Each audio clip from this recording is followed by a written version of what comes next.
Hey everybody, thank you for joining me and want to introduce my friend Moesha like money Carter. She calls herself MJ. And I should say my new friend because we've known each other for a few minutes now. Great to meet you.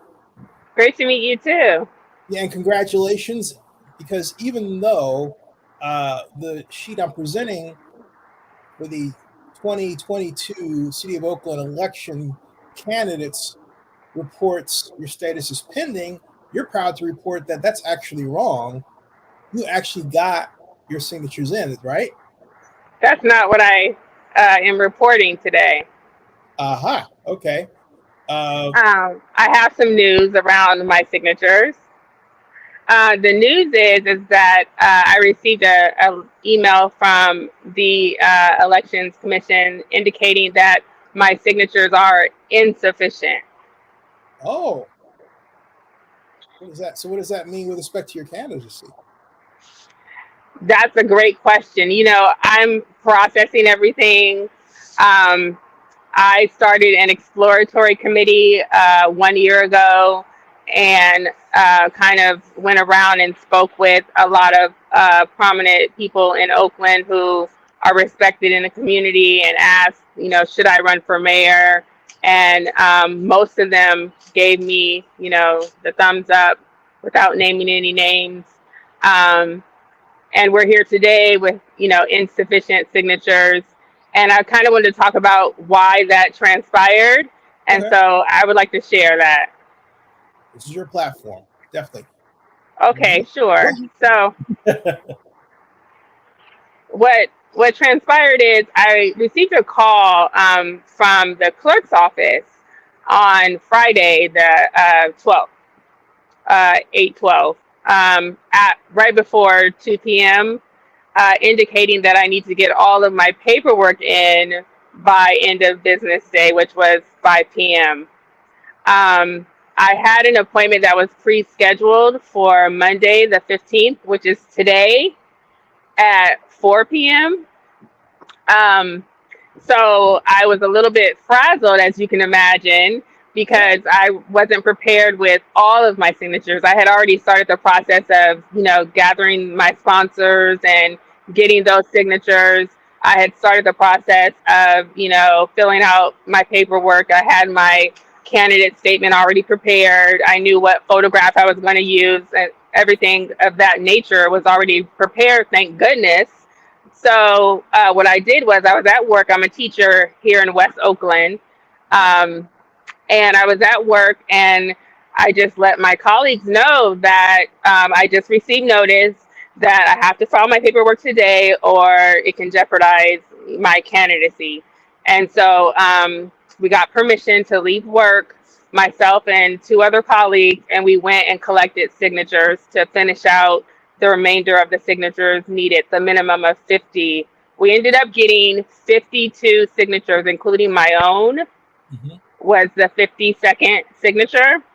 And with that said, I guess for some reason, some of the signatures did not make it, So I know it was recommended that we get 100. Yes. Uh, however, with Ideally, this, 200. Ideally, you should get 200 for that reason. yes. And however, being notified by the, First. excuse me? You should ask me first.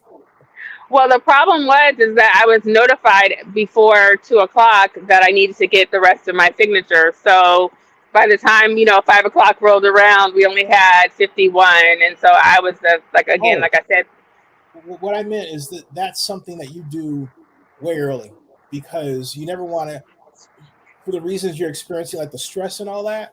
And I went through that trying to be a delegate during the Democratic National Convention in 2008. It's a okay, stress. All right. That's why I'm saying it's all a good idea to have that button up early on. That's what all my friends have told me for years. And now I've got, I guess, 40 years in the political game. Ah, yeah. So, gotcha, but gotcha. Well, um, I just felt like it was interesting that I was notified. And I was thinking that I had, the weekend, and I was thinking I had Monday. And then according to like documentation that I received and the explanation that I received from the clerk's office, that the 17th was the deadline when the incumbent wasn't running, and that the 15th was actually early for me to get all my paperwork in. So that was just what I expected. It happened. I'm here now, but I just wanted to share that I just kind of was, frazzled by that. And it's disappointing because, like I said, I spent the past year, kind of planning this and trying to take the right steps and trying to put my best foot forward. And I wanted to share with you, and I appreciate you giving me this opportunity to share that.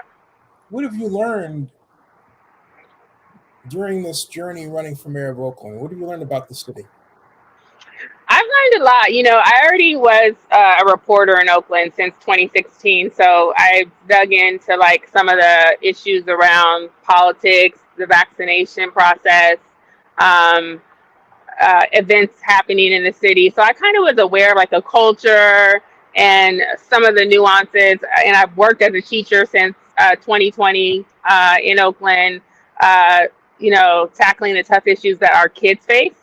Like, for instance, the pandemic really hurt a lot of kids. And I was one of the teachers who helped to reopen our school after it being closed. And I was a part of the team to do that. And that was really impactful for me and our community. So I've been a part of it, just not as a politician or an elected official. What I've learned, to answer your question, since running, I've just learned that people love honesty and integrity. They like people who can fight for the city and can really back up what they say. I think Oaklanders want a leader, their next mayor, to be someone who's going to bring the lost revenue back, because we lost a lot of revenue for the county, not just the city, for the county when losing 2 sports teams. And so we also need to know that we kind of blame our mayor for that happening, and it's not true. That was a county thing, not just a city of Oakland thing. And so I think that we need to hold our county accountable as well. So just things like that I've learned, and I just feel like I'm better for it. And I plan to just keep pushing in Oakland. I'm here. I live here. I love Oakland. I'm not going anywhere. I'm a native Californian. So that means a lot to me just to even have the opportunity to run. So I'm honored. Now, did you grow up in Oakland, or if so, which high school did you go to? I didn't grow up in Oakland. I grew up in Southern Cal. So I went to Pasadena High School, City of Roses. Excuse me, where's that? What's that? Pasadena? City of Roses. Yeah. So I went there, and but Oakland, I fell in love with Oakland. I was educated in terms of my undergraduate studies at Howard University. And that said, being in DC and majoring in political science and having that experience as a political journalist in that area for about 7 years or so, I got bit by the political bug. And so when I came back to California, I realized that I just love Oakland, because there's some deep rooted politics in Oakland. And Oakland is a fierce city. It's a tough city. You got to know your stuff in order to represent the city. And I was so praying to be your next mayor, just because I have that grit, because I was groomed at a very young age in Washington, and I'm a native Californian. So I was like, oh, this is meant for me. This is so meant for me. And so with that said, it's just disappointing to come to this point in the campaign and just say, oh, what do I do? I worked so hard, and I'm not giving up on Oakland. I'm still going to be doing what I do. I have One Oakland, which is I formed in order to support my campaign. So I plan on pushing that forward and bringing the city's parts together, because I say all this to say, Oakland is not just about West Oakland, East Oakland, the hills. It's not just about, Fruitville versus Lake Merritt or Jack London or what all of those things mean.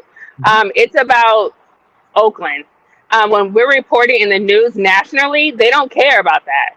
It's just Oakland, And so my mission, my platform, part of my platform when I was going to be on the ballot was to rebrand Oakland. I'm good at branding. I know about like how sometimes people can see you in a negative light, and you just got to show them the light at the end of the tunnel. And so that's one of my strengths. So I was going to bring that to Oakland. I'm still like praying on it in terms of next steps, and I'm still processing. I don't know for sure if I want to do like a write-in campaign or something of that nature. I'm just taking it all in, so I'm not sure. But in the past, I haven't heard that that's been too successful. I wanted the opportunity to get on the ballot and really, fight for to be the next mayor. Hey, what was the aha moment when you said, I'm going to run? What happened where you said, I got to put my name out there? Well, the aha moment was when I started talking to other Oaklanders. And I had formed the exploratory committee, and I said, you know what? Too many people are saying do it. They said the narrative was we need another Black woman who can represent us. They were like, yes, why not? Yes, it's you.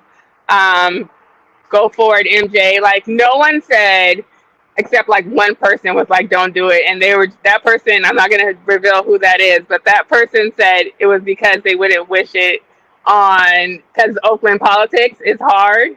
And so they wouldn't wish it on their friends. And so that was the only no I got. Everyone else said, yeah. So I was like, I should do it. Why not? I have all my people around me supporting me, and everyone believed in me. Even one of my key supporters, I tried to pitch another candidate to that supporter, and that supporter said, nope, I'm not going for it. Nope, it's you, MJ, it's you.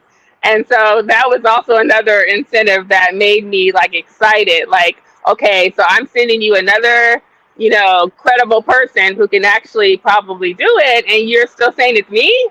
So I was just even more like, motivated to like be a change agent in the city. And I encourage like everyone who supports me and has continued to support me that it never was about just me. It's about the city of Oakland. And so a lot of people who I know who support my candidacy, they just love Oakland. And so I happen to be just a vehicle. And so that's been my narrative like the whole time. Like, okay, we got this for Oakland. This is for Oakland. It's not for, Monesha or MJ. It's just for the people in Oakland. And one of the challenges that's dear to my heart is like reducing like violence in the city. I just believe that it should be safe for us to walk down the street in every single community in Oakland. It should not be a luxury of a suburban community to walk down the street with your kids and your family, or go to the park, or do the normal things that Oaklanders love to do. We should be able to do that without, fear of gun violence or any other type of violence. And so that's one thing that I champion as well too, just trying to kind of reducing that. And then the unhoused, like I don't like people saying like, oh, homeless people. I think that's derogatory. I think it's disrespectful. I think everyone deserves to be housed, whether or not you have the means to produce a place to live. You should be helped by the city in some way. If you're a part of the Oakland community, we should all rally together. And so like one of the programs that I was going to push was some of the unhoused are former veterans. So like a veterans program for the unhoused. Another program that I was going to push was a program for aged out foster care youth, because they're a big population of the unhoused as well too. So those are just some of the key points, some of the things that, touched me and that I wanted to move forward. And then the main thing that I'm concerned about is the economy. Because you can't have any program, push any initiative without focusing on the economy in Oakland. I drive to work every day. I actually can ride a bicycle, and I thought about doing that, but I drive to work every day, and I don't see that the city of Oakland is operating at full capacity right now. Hmm. And it's been a number of years. So, I mean, I don't see it. I mean, I don't know if it's true or not, but I just don't see it. I don't see it like a bustling, bubbling city with lots of people walking to work. I just see like a few people, going to work. I don't see like a lot of people going to work. So I feel like there's something that needs to happen to say, hey, businesses that have business space in Oakland, are you getting all your employees back in the office? I'm talking about white collar and blue collar. Is everyone back to work? Are we all thriving in this economy where it is tough? It's been said by, the leadership that there is a recession, but we can't like use that language to take a negative turn. We have to still think positive and push Oakland out of that. Question: what about just the simple dynamic that, as a person who's done remote work, arguably for I would say half my career, uh, that this is just a function of technological change. That it's easier to work from where you live as opposed to go someplace else to work. It's easier to take your work with you. I think that's a truth and a reality. However, I think we can't just leave our buildings unoccupied. I So think that we got to rethink the plan. We got to say, okay, who is going to be brick and mortar now and who is going to be virtual? If you're mhm. going to be virtual, then you need to not occupy the space. what We need about to take care of our city. what about transferring the office to sort of a live work setup so a person can live at the office? That would be innovative. I hadn't thought of that. That would be very innovative. It would actually probably be something to think about. You should propose it. I'll do that. Thanks. Yes, My first endorser for the idea. There we go. yes, yes, yes. That would be innovative. I mean, um, there are companies that have more of an interactive work environment where they're like, for example, Facebook. I've been to the campus through my former membership of NABJ. We went on what's called a tech trek, Hmm. and during the tech trek, we went to Facebook, Apple, Google, LinkedIn. I actually didn't get to go to LinkedIn, but the team went. I went to the other three, and it was so much of a lifestyle. It wasn't just a job. So that idea, that concept is so real. Hey, this is a little different, and I don't want to talk about it too long, but I would like to talk about it another time. But since you've been in media or journalism, I call myself a blogger, but whatever. Um, why do I get the feeling that we as Black folks are left behind when it comes to tech? I run my own tech company, but I look around, I don't see anybody else out there who's Black who's doing that. And I'm happy to Mhm. be wrong, right? But Right. what's going on that it seems to me that we're behind so much? I think it's just because of people build relationships from foundations. And what I Hmm. mean by that is, like, for example, a lot of my contacts I have from my undergraduate years, I still carry with me to this very day. So, say if you went to, like, one of the Ivy League schools and you made a bunch of contacts there, and then a lot of them went into the tech business, and then they pull you into the business. That's sometimes how it works. It's not necessarily always about race. Hmm. So maybe at some of our HBCUs, like the one that I went to, Howard University, they have a Google West campus for Howard University, and so they're trying to push more um, African Americans and people of color in general into the tech industry. So I think it's important for you to highlight that, and I think that keep talking about it. Keep the HBCUs. There's a lot of other top ones. Like the Spelmans, the Morehouse, um, FAMU. There are others that can also have tech embedded in their curriculum. Have you met Morgan DeBaum, who started Blavity and the Afro Tech Conference? I have not. I have not. They had that in Oakland. I missed it a couple of years ago. Look, it was I was, here helping my mom, but Oh, okay. I was really proud of what she did. But what gets me is that she came to Oakland. She literally blew through town, and Oh. the mayor gave her an open door. I connected them, but I feel like there wasn't any pixie dust left over. In other words, Mhm. and I was saying this, I was really kind of admonishing Cat Brooks about it. I said, "Hey, did you check out Blavity? Did you meet Morgan?" And I feel like there was this disconnect between those of us in tech and the rest of us. And I'll just be very blunt. There's a group of us that seem to really prize white media and not want to start black media.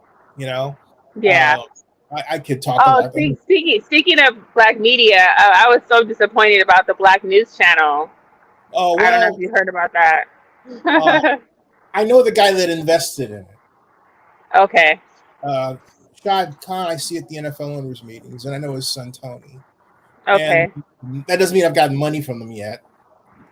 But but yeah, I my thought about that, and it's supposed to be more you than me, but I'll just simply say succinctly, I feel like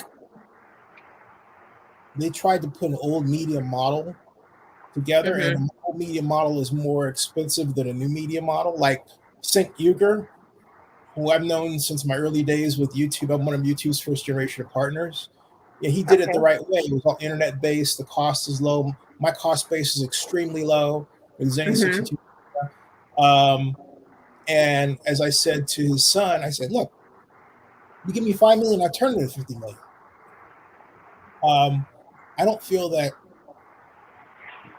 they were looking for innovation. They were looking for to do something because the group was black and there was a Okay. political, okay, and I think there's something wrong with that on its face because of the outcome. The outcome was, well, they poured 50 million into it and it got burned away within 2.5 years. Mhm. And I had their channel as one of the automatic pulls to my Oakland News Now blog as an aggregator. And Okay. they were, maybe for all the money they had and content, supposedly, they're producing maybe at best 13 videos a day. They could do a lot. They could have done a lot better. I don't know what Byron's going to do with it now. He's bought it for 11 million. I But know. He said, I think I heard or I saw a statement that he's going to stream HBCU content on there from like the games and stuff like that. I don't know if that's enough, no, I but don't. that's one of the ideas I heard or I saw. You know what it bothers me about the whole thing is that algorithmically we're getting pigeonholed. You type black news, you find somebody that produces it black, right? But Yeah. if it's a mainstream news item, particularly Google and YouTube, they have it, and I've really been critical about YouTube. They have it designed so that if you're a K or a W or something like that, like KPIX, you come up first. And Mm. so if I type Zennie62 Howard Terminal, I expect to get all of my content Zennie62, right? I don't Mhm. expect a list with somebody, yet they have someone else coming up here and there. And that really rankles because that basically takes money away from me. And I'm saying that Right. to anybody who's out there who's black, don't just take this shit, complain because because little by little, Moesha, the money is being taken out of our pocket and we're being stolen blind and we don't even realize it because it's algorithmic, right? And Yeah. I'm sorry, I just No, I know what you mean. I feel your pain, and I know in media, working in black media is tough because there's not as many resources or dollars, you know, targeted towards our groups, and so that can be a challenge without regard to the type of platform you have, yeah, right? So whether it's television, online, radio, even if you want to cross over to the movie industry, I mean, it's just tough out there, for black media. And I think we're doing a tremendous job. I just want to say that, just have that caveat that people of color are doing a tremendous job at pushing a narrative about us that kind of is more positive now in 2022 yes. than ever before. Yeah, We've had yes, yeah, we yeah. had challenges behind that, but I think we're doing a great job at it, especially because we don't have all the resources that you're talking about. And so, I just want to pay homage to those that are doing it and keep doing it like you. I think that's a great note to kind of wrap up on. Like, thank you for providing this platform to me tonight, this Oh, you're very evening, welcome. just to speak out and kind of voice some of my, you know, feelings around what transpired and what the future holds. Hey, in closing, would you like to meet Derek Sue, one of your compadres, who also, because I thought you guys had a similar story. You mind if I bring him in? Oh, sure, go ahead. Hey, let me send the invite here, uh, Okay. and I'm going to see if I can get Seneca as well because Seneca he got his signatures in. I'm supposed to talk to him later, but I thought it was a good idea Okay. to meet. And so is yeah, here we go. Um, in and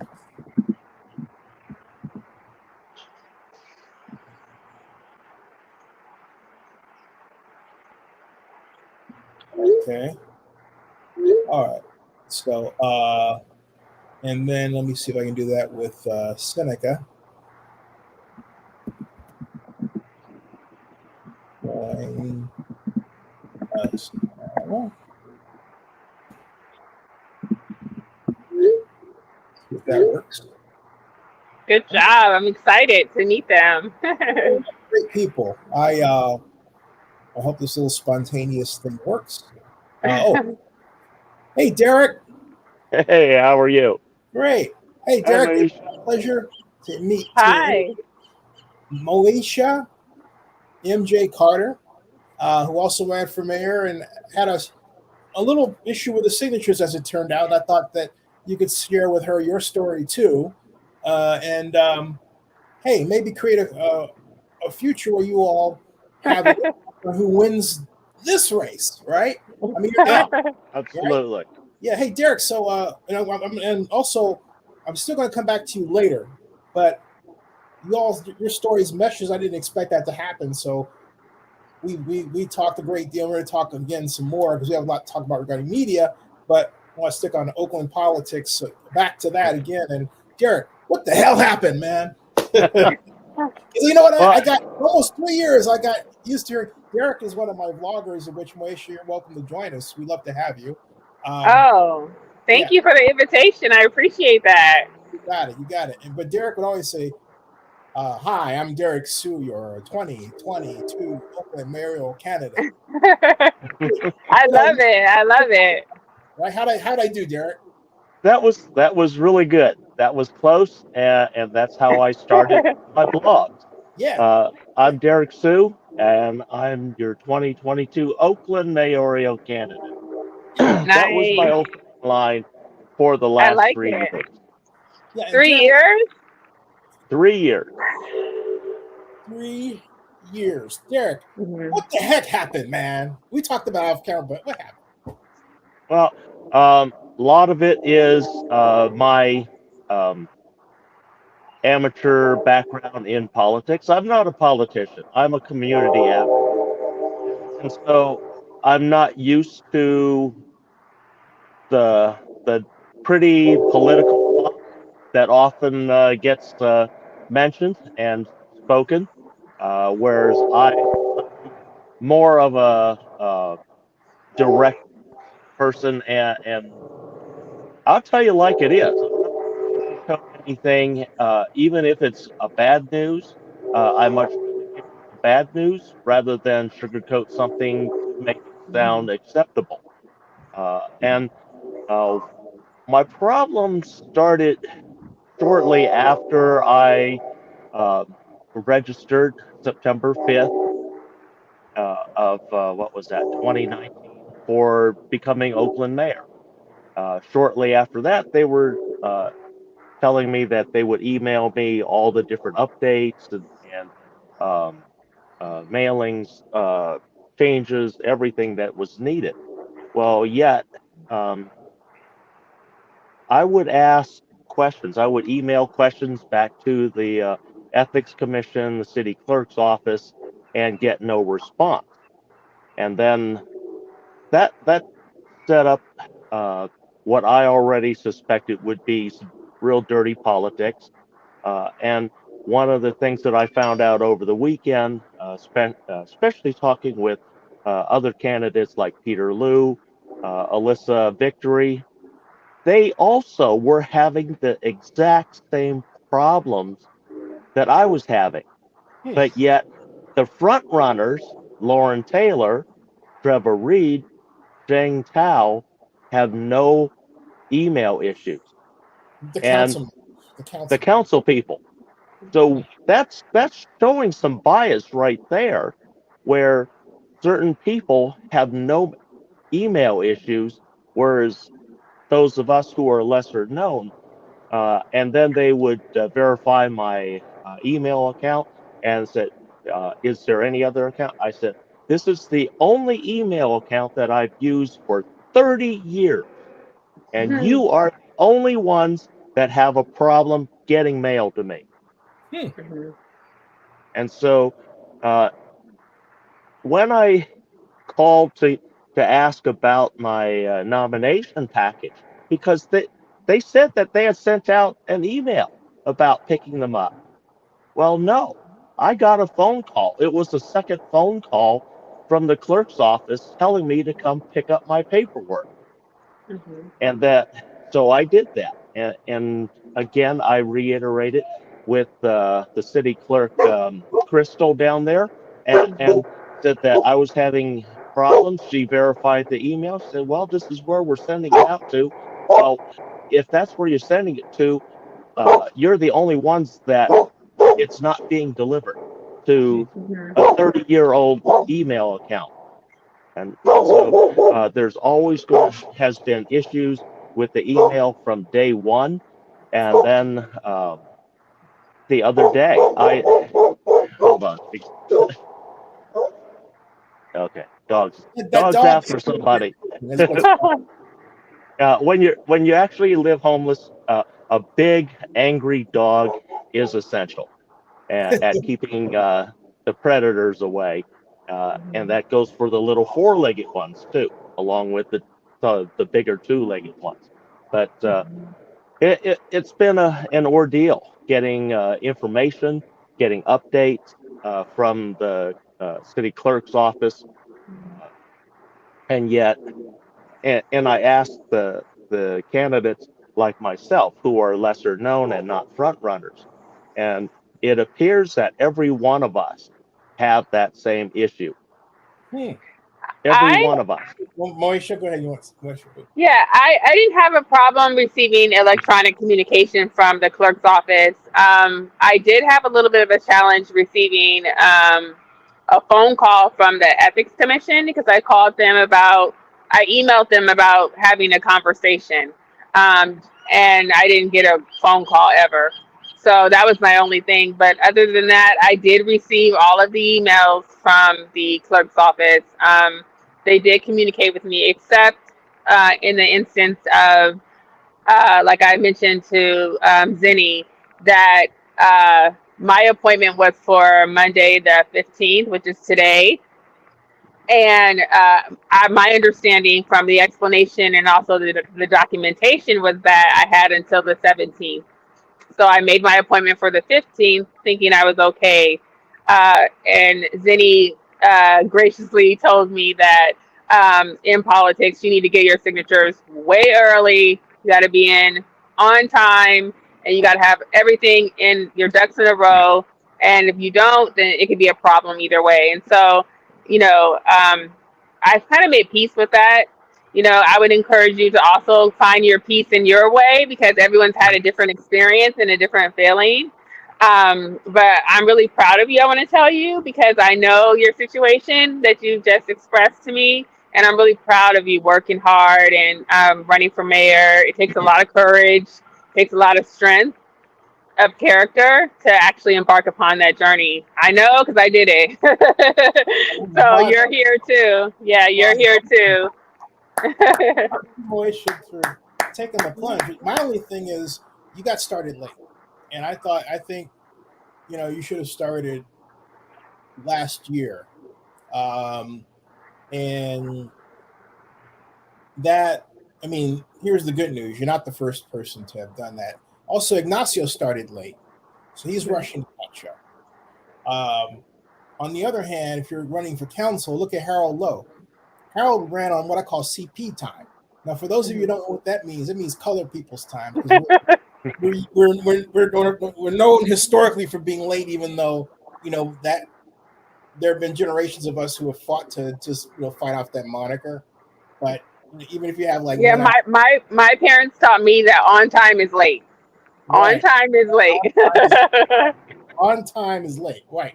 Well, see, Harold didn't get that message. Hey, Yeah. Harold. And Harold, but you know what? Harold got 100 signatures. I told him today. I said, man, you set the land speed record for signatures. I mean, he got 100 signatures in the space of 2 days. Wow. At the last freaking minute, Yeah, that's amazing. But he did the smart thing. He said, hey, everybody, meet me at Leaning Tower Pizza. Yummy, right? Centrally located next to the lake. Boom, and that's what he did. Right.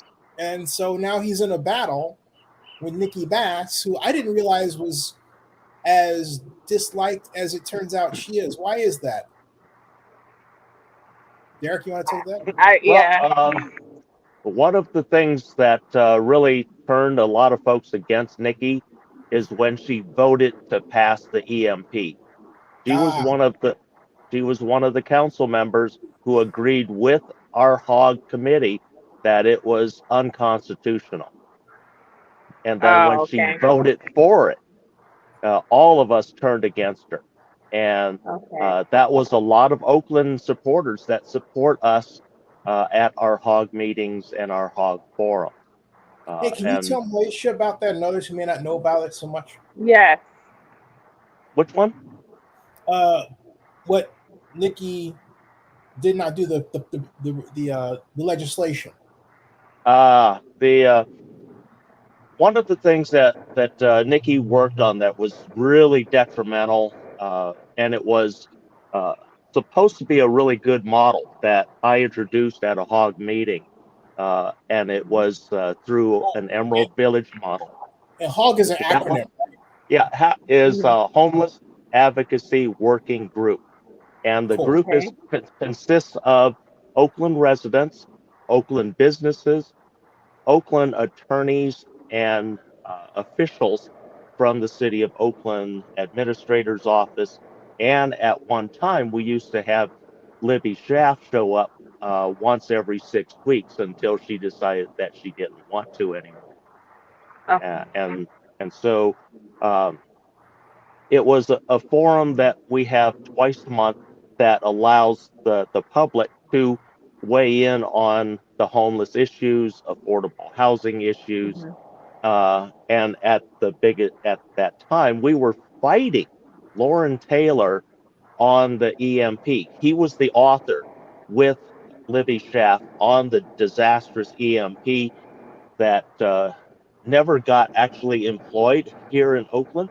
And Seneca Scott was one of those folks that actually filed a lawsuit against the city of Oakland. Yeah, I heard about that. And while Seneca and I are on opposite ends of that issue, both of us are right. And the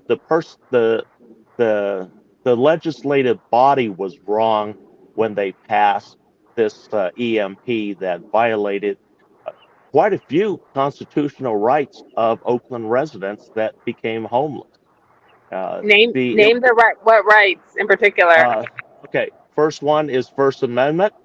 Second one was the Fourth Amendment, Fifth Amendment, Eighth Amendment, and 14th Amendment. And then there was an actual suite by the city of Oakland that was authorized by the city council and Mayor Schaff's office. And we even had a court injunction restraining order that prevented that suite that day. Yet they violated that court order. And with that violation, just last week, these same city council members that are running for Oakland mayor voted to stay out of court on one of our lawsuits, and we won that lawsuit. $250,000 of restitution that was passed and approved by your city council members that created that EMP. And this $250,000 goes back to those homeless folks that had their personal property seized and disposed of by the city of Oakland in violation of their constitutional rights. Right, right.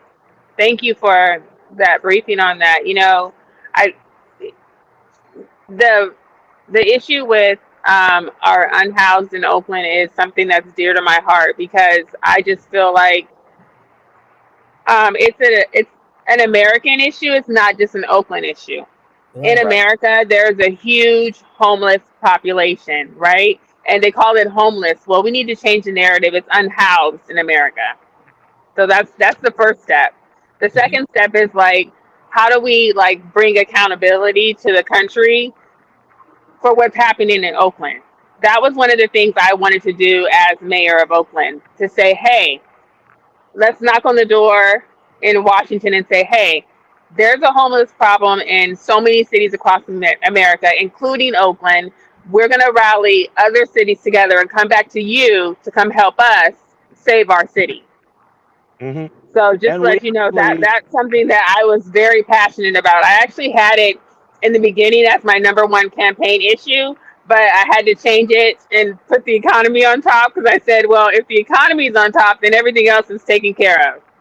So just so you know, that's dear to my heart. I want you all an opinion before we close out and then shift over to Derek and another show. But this has the listing of people Ms. Carter has written is pending. She's explained to us what happened. But my point is, there's Ignacio who's qualified. Greg Hodge is pending. Tyron Jordan is also pending. Peter Lewis qualified. Treva Reed is qualified. Hey, Derek, can you help me get Peter on the show? I will contact him and we'll get him on here as soon as we can. Yeah, cool. I'll talk with him. You know, in fact, what I was talking to Seneca about was getting all of the candidates together and having this, I call it the forum for the other candidates, because they had the last forum was like, oh, this is the classist forum, you know? So we're gonna have the forum for everyone except them. So anyway, I just want to see the message, you know? What do you think? I'm for it. I'm willing to come back. Zennie, you've been such a gracious host, and it's been a pleasure to meet you, Derek. And so I'm willing to come back. Just let me know. Cool. Yeah. So also I noticed in this list that Chang Tao is listed as pending, and she's I wanted to tell you that she was there that day as well. So that was odd. Interesting. So I'm not sure why. We have 4 candidates that are truly qualified: Ignacio, Peter, Treva, John, and Lauren. And that's it. Wow. So we can wind up for just those candidates. Yeah, that's interesting. But it would be shocking, considering the amount of money that Chang raised, for her to pull out because she didn't have enough of the right signatures. That would be, I don't know if I've ever seen an Oakland mayoral election where anyone failed in that way. I cannot recall at all. Wow, that would be wild. Yeah, I'm surprised that she hasn't qualified yet. As I know that she was in Chinatown yesterday at the Pick It Up event that I also attended. Peter Liu, Alyssa Victory, Lauren Taylor. So all the front runners were there. Treva Reed was there. Is that the event that Michael Locke runs? Michael Locke? Yeah. Over. Yeah, I know him. I interviewed him for a story. Yeah, Wilma Chan Park in the Oakland Yeah. Chinatown. I interviewed him for a story, so we know each other. We go way back. Well, I'm going to close this. MJ, don't be a stranger. I won't be. Just send the invitation. I'll be there. You got it. All And right. Take care. and I'd like to talk to you about, because we need more. We need more female vloggers as it is. But Derek knows when we have money, we pay you. When we don't, you get, regardless, you get 50% of the ad revenue you make. Oh, okay. Yeah. Interesting. Well, because look, um, if something goes viral or if it just picks up $64 that month, hey, $32 of that is yours. Or if it's $640, guess what? 320 of that is yours, right? So Right. it's worked out pretty well. But when we had, at one point, I had 5 clients. Between the 5 clients, and then we had PPP loan and EIDL loan. We're doing well to be able to pay people like Derek on a regular basis, no matter, Nice. I'm no matter happy about that too. yeah, no matter how many videos he made. So we are paid at I believe like $30 a pop. You know, Yeah, I kind of stopped a little bit. Like, I was working with Hoodlines for since 2016, and they went through 3 mergers. And I stayed with them, and I stopped writing for them once I decided I was going to run for mayor. So that was in 2021. So I haven't written since then or done anything journalistically. So thank you for the offer because it's making me think. Like, what do I want to do next? So you're making me my wheels turn. there's no obligation. The idea with Zennie62 Media is to take the smartphone and use it as, well, your camera. If you see something anywhere that you think is interesting, or if you have a point of view, it's about vlogging. And Derek is among the best because he very seldom, actually never, have I seen him just pan around. No, I've never seen him just pan around and not say anything. He points the camera at himself. Oh, That's vlogging. That's vlogging. I'm a classic vlogger. His okay. classic vlogging. We do classic vlogging here. Nice. I'm Oakland's first YouTube partner. I was one of, well, it's true. I was only one of, I think, 6 folks. All right, at the first vlogger convention on the West Coast of VloggerCon. I was in 2006, Oh, and nice. that's how I met my Mark Hanner, who's on my advisory board. He's a good friend of mine to this day. I was at the Twitter launch party Oh, uh, nice. uh, at Mighty in 2006. I was on Blip TV, and Blip TV was better than YouTube in terms of codec because they're using something called H.264, and YouTube was using Flash. And Okay. and then I wound up on something called the iReport, and then CNN bought the iReport, so they inherited me. Oh, And nice. That's good. so then I wound up being invited to cover the Democratic National Convention in 2008 as one of the first 128 bloggers in history. Oh, And, nice. and then I was on the CNN YouTube Democratic debates, and with 52 minutes in, they asked Joe Biden the famous coin question, which basically was me in front of the cathedral at the lake, and I held up this quarter and it said, "This says United States of America." And if I turn it over, it says, "In God we trust." What do those words mean to you? And they asked now President Joe Biden that question, and so that's Nice. launched me sort of a, well, no, for 2 years I was on CNN nationally. They flew me a couple of times, and uh, actually 4 times. They flew me to CNN headquarters to be on TV either in New York or Atlanta, um, Nice. which is easy because mom, was here. And so, yeah, and so that's how all this started for me. So, and then I was on something called VidBlogger Nation, which really is kind of the model for this because Mark Scarpa, a movie producer, had this idea for having a vlogger in every city. And then, so I knew Sarah Adams, who was another pioneer vlogger in San Francisco, and she recommended that Mark hired me because knowing that I was here in Atlanta for my mom, and so I became the Atlanta blogger. And so we make these little like 3 to 5 minute videos that appeared on Comcast. And yeah, and so this is that because I haven't seen anybody actually replicate that kind of model. And right. That's true. And I thought, wait a minute, why am I waiting other people? I can do it. So right. That's what this is, and it's intermixed with Oakland News Now and Oakland News Online that automatically feed YouTube videos as news. Mm-hmm. We take, so that's our model. But I'm really proud of it, and I want to grow it. And the thing about it is that we've got a great. I'm NFL, Benny's NFL, Bill Carroll is NFL, Anthony Crooks. I'll go back to the NFL draft, but we've got women. We've got only active lately because we have Melissa. We have Melissa still, who's my longtime friend. She's one of my first bloggers, 2010. Okay. We go back that far, and we've never met in person, believe it or not. Oh, really? Yeah.